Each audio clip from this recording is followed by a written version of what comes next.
Ես ողջունում եմ գործարար ալիքին միացած մեր ռադիոլսողներին եւ դիտողներին։ Դուք միացել եք 106.5 հաճախականությանը։ Ես Գայա Ասոյանն եմ, եթերում խաղի կանոններ հաղորդաշարն է, որը մենք իրականացնում ենք մրցակցության եւ սպառողների շահերի պաշտպանության հանձնաժողովի հետ։ Մեր այսօրվա հյուրերը Սոսե Ստեփանյան, հանձնաժողովի անդամ օգնական, բարև ձեզ։ Բարև ձեզ։ Եվ Աստղիկ Վահանյան, սպառողների շահերի պաշտպանության վարչության գլխավոր մասնագետ, բարև ձեզ։ Այսօր խոսելու ենք մոլորեցնող գովազդների մասին։ Գովազդը մեր կյանքում կարելի ասել անպակաս է։ Սովորական հեռախոսներից մինչև փողոցի վահանակներ մենք անընդհատ հանդիպում ենք գովազդների, բայց այնուամենայնիվ անգամ գովազդները օրենքով կարգավորվում են եւ որտեղ է այդ ՇՄ, երբ պատշաճ մարքեթինգը վերածվում է օրինախախտ վարքագծի, ինչ իրավական ակտերով են դրանք կարգավորվում։ Նախ շնորհակալ եմ հարցի համար։ Պետք է նշեմ, որ գովազդը առհասարակ ցանկացած տեղեկատվական տեխնոլոգիայի միջոցով անորոշ շրջանակով անձանց որոշակի տեղեկատվության մատուցումն է իրավաբանական անձանց, ֆիզիկական անձանց, ապրանքների կամ ծառայությունների նկատմամբ մասին, որի նպատակն է անձանց հետաքրքրության սևեռումը տվյալ բրենդի կամ տվյալ իրավաբանական անձի, ֆիզիկական անձի նկատմամբ։ Առհասարակ ապօրինի գովազդի համար պատասխանատվություն նախատեսված է եղել Հայաստանի Հանրապետության օրենսդրությամբ նաև նախկինում, սակայն ներկայիս իրավակարգավորումների առանձնահատկությունը կայանում է նրանում, որ ներկայումս ապօրինի գովազդը չի դիտարկվում միայն մրցակցային իրավունքի տեսանկյունից, այլ ներկայումս դիտարկվում է նաև սպառողների շահերի պաշտպանության տեսանկյունից, այլ կերպ ասած, հիմնական փոփոխությունները օրենսդրական կայանում են նրանում, որ հանձնաժողովը այլևս գովազդի ոլորտը չի վերահսկում, որ զուտ տնտեսվարող սուբյեկտ հարաբերությունների տեսանկյունից, այլ դիտարկում է նաև սպառողների շահերի պաշտպանության տեսանկյունից, որի հիմնական առանձնահատկությունը կայանում է նրանում, որ վարույթի հարուցման հիմքը փոխվել է, այսինքն մրցակցային խախտումից բացի նայում ենք հանձնաժողովը նաև դիտարկում է այն հանգամանքը, թե ինչպես է ազդում դա սպառողի տնտեսական վարքագծի վրա, այսինքն որոշակի գովազդը կամ մարքեթինգային որևէ այլ քայլ ինչպես կարող է ազդել սպառողի տնտեսական վարքագծի վրա։ Ընդ որում ուշադրության է արժանի այն հանգամանքը, որ այս ոլորտը կարգավորվում է մի շարք օրենսդրական ակտերով, այդ թվում նաև տնտեսական մրցակցության եւ սպառողների շահերի պաշտպանության մասին օրենքով, սպառողների իրավունքների պաշտպանության մասին օրենքով, ինչպես նաև գովազդի մասին օրենքով, ընդ որում գովազդի մասին օրենքը սահմանում է առհասարակ, թե ինչ է ամբարեխիղճ գովազդը, որը կարող է համարվել ամբարեխիղճ գովազդ եւ ամբարեխիղճ գովազդի տակ հասկանում է տալիս է հետևյալ սահմանումը, որ օրենսդրության խախտմամբ կատարված ցանկացած գովազդ, այդ թվում նաև օրենսդրության խախտումը գովազդի իրականացման տարբեր փուլերում, պատվերի գրանցումից, պատվեր կատարելուց, գովազդի արտադրության փուլում օրենսդրության խախտումը եւ գովազդի տարածման փուլում օրենսդրության խախտումը ինքնին հանդիսանում են ինքնին մշտապես հանձնաժողովի ուշադրության կենտրոնում են։ Եվ ներկայումս հանձնաժողովը իրավասություն ունի դիտարկելով սպառողների իրավունքների, սպառողների շահերը խախտող գործելակերպի տեսանկյունից վարույթներ հարուցել եւ համապատասխան փաստական հանգամանքների հաստատման դեպքում պատասխանատվության ենթարկել համապատասխան սուբյեկտների, ընդ որում պետք է ընդգծել, որ գովազդի մասին օրենքը սահմանում է ինչպես մոլորեցնող գովազդի հասկացությունը, այնպես էլ հասարակական վտանգ ներկայացնող գովազդի հասկացությունը, ընդ որում մոլորեցնող գովազդի տակ պետք է հասկանանք գովազդվող ապրանքի ծառայության վերաբերյալ դրա որակի, քանակի, գնի վերաբերյալ կեղծ կամ ապակողմնորոշիչ թերի, այդ թվում տեղեկատվության տրամադրումը։ Օրինակ կարող են ուղղակի նշել որոշակի ընկերություններ, որ իրենք տրամադրում են քեշբեք իրենց ծառայությունների դիմաց, վճարման դիմաց, բայց 5%-ի չափով պայմանական, բայց պարզվի, որ այդ 5%-ը չի կարող հետ վերադարձվող գումարի քանակը չի կարող ավել լինել 5000 դրամի չափից։ Այդ տեղեկատվությունը չնշվի գովազդում եւ որևէ այլ վայրում նշվի, դա ինքնին համարվում է սպառողների շահերը խախտող գործելակերպ։ Պետք է նաև նշել, որ գովազդը կարող է դրսևորվել ագրեսիվ առևտրային գործելակերպի վարքագծի դրսևորմամբ, որպես օրինակ կարող են հանդիսանալ անձանց տուն գնալով գովազդներ կատարելը կամ օրինակ զանգերի միջոցով գովազդները, որ որոշակի ապրանք են առաջարկում կամ խոցելի խմբերի, օրինակ երեխաների համար գովազդներ, հատուկ երեխաների համար կամ հատուկ ծնողների համար այնպիսի գովազդներ անելը, որը այսպես ասած դրդում է կամ ստիպում է կամ հորդորում է ծնողին, որպեսզի գնի այդ ապրանքը երեխայի համար։ Առհասարակ պետք է նաև նշել, որ այս խախտումները կանխարգելող հանգամանք, կարևորագույն հանգամանք են հանդիսանում նաև հանձնաժողովի կողմից համապատասխան պատասխանատվության միջոցների կիրառումը, որը հանձնաժողովը իրականացում է օրենքով եւ հանձնաժողովի կողմից սահմանած մեթոդաբանությամբ, ընդ որում այդ պատասխանատվությունը կարող է ինչպես տուգանքի տեսքով լինել, այնպես էլ օրինակ նախազգուշացման, տուգանքի չափն էլ մեծ կարևորություն ունի, կանխիչ բնույթ ունի, որովհետեւ տնտեսվարող սուբյեկտի նախկին իրավախախտմանը նախորդող տարվա հասույթի մինչև 5%-ի չափով հանձնաժողովը իրավասություն ունի պատասխանատվության ենթարկել տնտեսավարող սուբյեկտին։ Ամեն դեպքում դուք բազմաթիվ դեպքեր նշեցիք, երբ որ օրենքի պատասխանատվության են ենթարկվում, արդյոք վերջին շրջանում հանձնաժողովը վարույթ է իրականացրել նմանատիպ դեպքերի վերաբերյալ։ Այո, իսկապես վերջին շրջանում հանձնաժողովի կողմից իրականացվել են բազմաթիվ վերահսկողական միջոցառումներ, որոնք միտված էին ինչպես կանխելու, այդպես էլ դադարեցնելու իրավախախտումները կոնկրետ սպառողների շահերի խախտման առնչությամբ։ Շատ հաճախ նաև մարդկանց հետաքրքրում է, թե կոնկրետ որ ոլորտի տնտեսվարող սուբյեկտներն են, որ ամենահաճախն են թույլ տալիս գովազդի հետ կապված մոլորեցնող այս գործելակերպը, բայց իրական ու նաև կարծրատիպ կա, որ այդ կոնկրետ վերաբերվում է հագուստի խանութներին, այս ցանցերին, բայց իրականում այս ցուցակում տեղ ունեն ինչպես ֆինանսաբանկային ոլորտի տնտեսվարող սուբյեկտները, այնպես էլ մինչև տարաբնույթ ծառայություններ մատուցող ընկերությունները։ Այսինքն տարատեսակ։ Այո, իրականում ինքը շատ տարածված է ու ինքը շատ նրբություններ ունի, երևի դրանից էլ գալիս է ոլորտը, ինքնին շատ նուրբ ոլորտ է։ Վերջերս ուսումնասիրության արդյունքում հարուցվել են վարույթներ, եւ քանի որ այդ վարույթները դեռևս վերջնական վարույթը եզրափակող ակտը դեռևս չի կայացրել հանձնաժողովը, չի որոշել, դրա համար կխուսափեմ հիմա անուններ տալու տնտեսվարող սուբյեկտների, բայց ներկայացնեմ, թե վարույթների հիմքում ինչն էր ընկած։ Այս մի քանի վարույթների հիմքում ընկած է, ինչպես իմ գործընկերը նշեց, քեշբեքերի հետ կապված խնդիրները, մասնավորապես որոշակի տնտեսավարող սուբյեկտների կողմից հայտարարվում են հրապարակումներ են իրականացնում ակցիաների, արշավների, ինչ-որ առաջարկների վերաբերյալ, օրինակ մոտավորապես այսպիսի տեսքով, գնումներ կատարեք այսինչ եղանակով, կանխիկ, քարտով, Apple Pay, Google Pay այս միջոցներով, այսինչ խանութից, որի հետ որ այդ տնտեսվարող սուբյեկտը օրինակ աշխատում է, համագործակցում է, եւ կստանաք ընկերության կողմից օրինակ 20% cashback։ Առաջին բանը, որը սպառողը նկատում է եւ գրավում է սպառողին, այդ 20% cashback-ն է։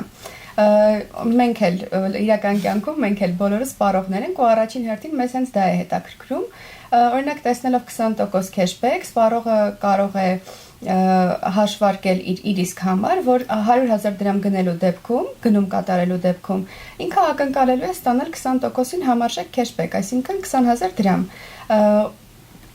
Արշավի վերաբերյալ առաջնային հրապարակումների, ինչպես նշեցիք փողոցային վահանակների, ինչպես նաև ռադիոհեռուստաընկերության միջոցով իրազեկման այս փուլերում տնտեսվարող սուբյեկտները կարծես թե կարևոր բոլոր էական պայմանները նշում են, դա կլինի ժամանակահատվածը, կոնկրետ տնտեսվարող սուբյեկտի համագործակցող խանութների ցանկը, բայց այնտեղ մի փոքր sense նրբություն կա, որ հիմնականում քեշբեքերը տրամադրում են առավելագույն սահմանաչափ, որը այս առաջնային հրապարակումներում եւ սպառողին առաջին իրազեկման փուլում չի տրամադրվում։ Ու այսպիսի մի հայտնի բան կա, որ սպառողները չեն սիրում կարդալ։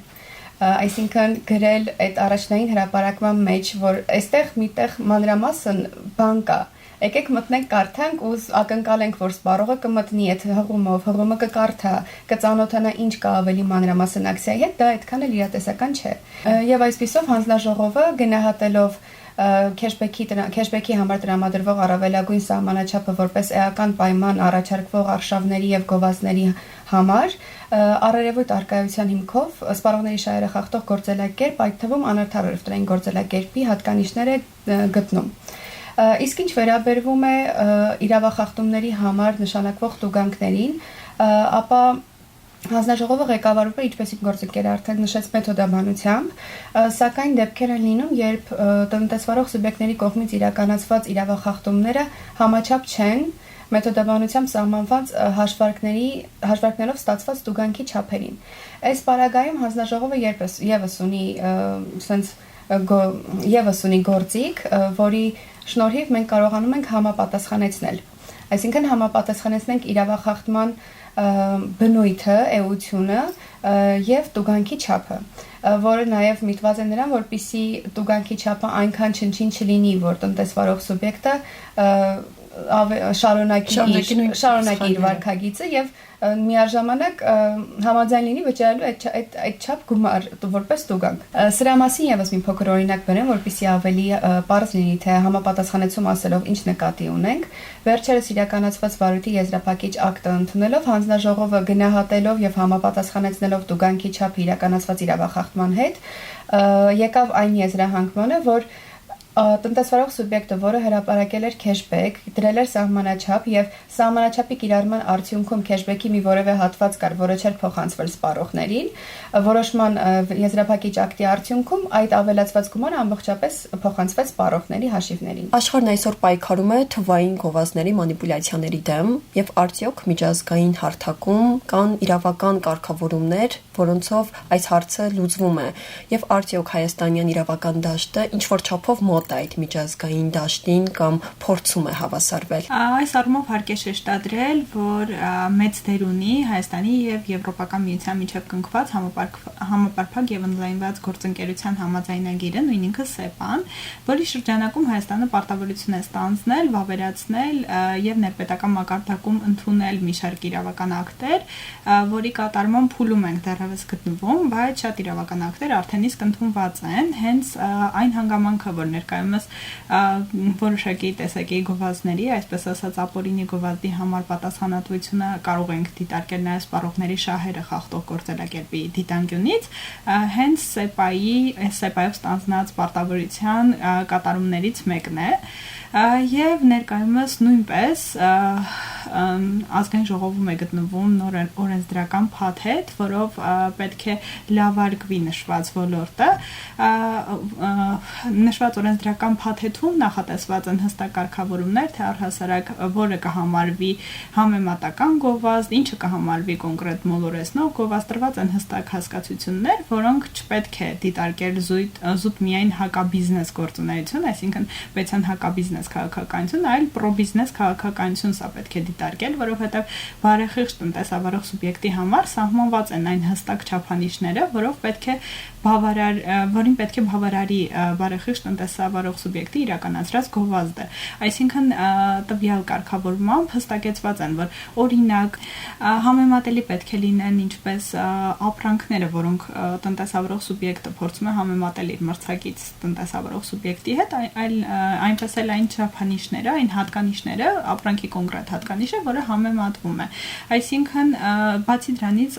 այդ համեմատությունը չպետք է զրպարտի մյուս տնտեսավարող, մրցակից տնտեսավարող սուբյեկտին, չպետք է վարկաբեկի նրա գործունեությունը եւ այլն։ Հիմնվելով վերոգրյալի վրա պետք է նշենք նաեւ, որ ներկայումս նախատեսվում են նաեւ այլ օրենսդրական կարգավորումների ամրագրում, որպեսզի ավելի հստակ, ավելի ժամանակին համահունչ լինի եւ ժամանակի պահանջներին համահունչ լինի օրենսդրական դաշտը, որպեսզի բարեխիղճ տնտեսավարող սուբյեկտներն հնարավորություն ունենան հնարավորինս օրենսդրական դաշտում պահել իրենց գործողությունները։ Հայաստանի Հանրապետությունը համագործակցում է նաև այս ոլորտում ICPN-ի հետ, ինչը հնարավորություն է տալիս փորձի փոխանակում իրականացնել որոշակի հետաքրքրող հարցերի շուրջ բանակցություններ, կոնֆերանսներ եւ այլն, ինչը նույնպես մեծ ազդեցություն ունի նոր օրենսդրական կարգավորումների նախատեսման, նոր պրակտիկայի ձևավորման հարցում։ Այս ամենը, որ նախատեսվել է օրենսդրությամբ եւ որը բխում է մեր միջազգային պարտավորություններից, չունի զուտ հռչակագրային բնույթ։ Այսինքն, բացի նրանից, որ օրենսդրի կողմից նախատեսվում են նշված կարգավորումները, հանձնաժողովը պրակտիկայում գործնականում նույնպես քայլեր է ձեռնարկում, որպեսզի հնարավորինս դրանք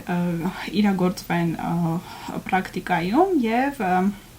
չունենան զուտ հռչակագրային բնույթ։ Բացի այն գործերից, որոնք թվարկեցիք, կան արդյոք դեպքեր, երբ տնտեսվարողն իրականացնում է տվերային թակարդներ, որն է տվերային թակարդը, վստահաբար ռադիոլսողներին կհետաքրքրի եւ հանձնաժողովը ինչպես է կարգավորում այս հարցը։ Իհարկե, գնալով ինչքան զարգանում է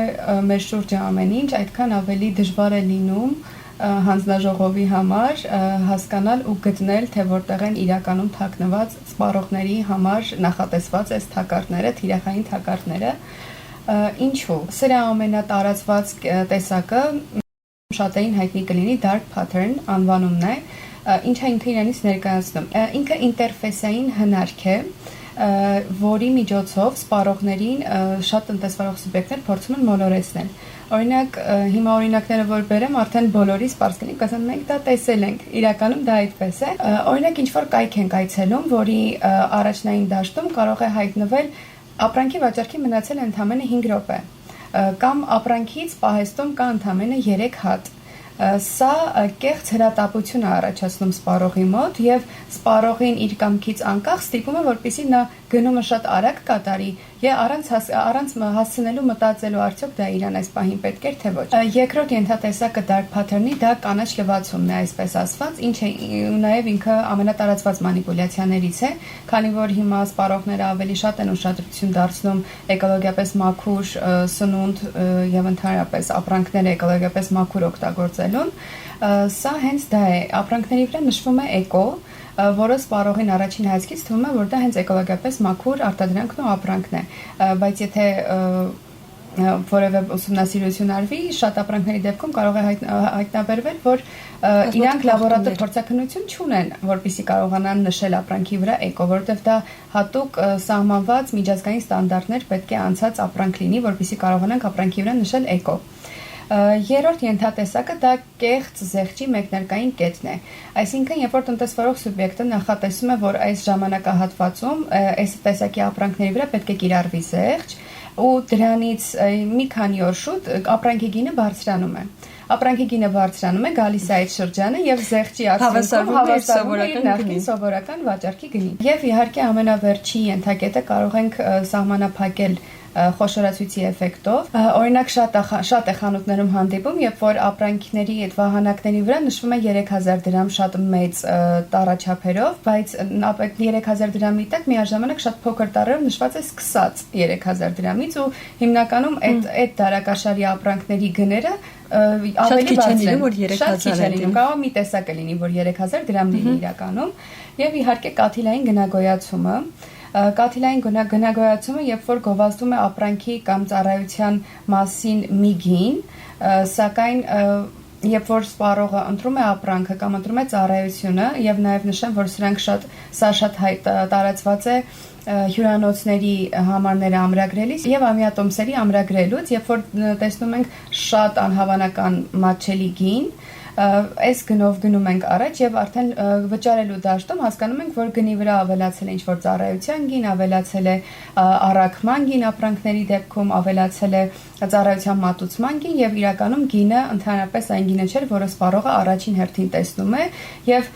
սա ինչու՞մ է նաեւ խնդիրը սպառողը Եթե իմանար, որ գինը այս վերջի գինն է լինելու, ոչ թե այն առաջի գինը, որը ինքը տեսել է, միգուցե չգնար ու այդ ժամանակը եւ ռեսուրսը չվատներ այդ ամեն ինչի վրա, ու ստիպված վերջում հիմնականում մենք էլ այդքան աշխատանքը նշումներ, անուն ենք նշում, ազգանունը, այո, եւ վերջում մենք գնում ենք այդ տոմսը, ու այսպես էլ նաեւ մրցակցային խնդիր էլ կա բացի սպառողից, մրցակցայինը ինչու՞մ է կայանում, երբ որ մյուս տնտեսվարող սուբյեկտն էլ իր հերթին բարեխիղճ է եւ ի սկզբանե գրում է հենց նորմալ գինը, ու սպառողը տեսնելով ու համեմատելով երկու շատ հաճախ չի գնում այդ սկզբանե նշվածին։ Ու գնում է ավելի էժան նշվածին, որը պարզվում է, որ միգուցե event-ից ավելի թանկ ստացվի։ Իհարկե։ Այս առումով հարկ է նկատել, որ ներկայումս հանձնաժողովը միայն սպառողների շահերը խախտող գործելակերպի համար վարույթներ չի հարուցում գովազդների ոլորտում, այլ նաև իրավունք ունի վարույթներ հարուցել անբարեխիղճ մրցակցության առանձին դրսևորումների համար, այսպես օրինակ տնտեսավորող սուբյեկտի համբավի վարկարժեքի վարկաբեկման համար կարող են տնտեսավորող սուբյեկտները շարունակվել ենթարկվել պատասխանատվության հանձնաժողովի կողմից, այսինքն ներկայիս իրավակարգավորումները ինքնին խոչընդոտ չեն հանդիսանում, որպեսզի հանձնաժողովը այս ոլորտում վարույթներ հարուցի անբարեխիղճ մրցակցության համար, իհարկե որոշակի վերապահումներով։ Միաժամանակ առիթից օգտվելով ցանկանում եմ մեր սպառողներին հիշեցնել, թե ինչպես կարող են հանձնաժողով դիմել եւ ներկայացնել իրենց բողոքները։ Հանձնաժողովը ներդրել է մի թվային գործիք սպառողի օգնական անվանումով, որը իրականում շատ արդյունավետ աշխատեց։ Այս պահին սպառողի օգնականով եկած բողոքներից 90%-ը կարելի է ասել լուծվել է ի օգուտ սպառողների։ Սպառողի օգնական գործիքը կարող են գտնել հանձնաժողովի competition.am պաշտոնական կայքում գրանցվելով եւ լրացնելով իրենց բողոքը։ Շնորհակալություն։ Հիշեցնեմ ռադիոլսողներին, որ դուք միացած եք 106 եւ 5 հաճախականությանը, եթերում Գայա Ասոյանն էր եւ դուք լսում եք Խաղի կանոններ հաղորդաշարը։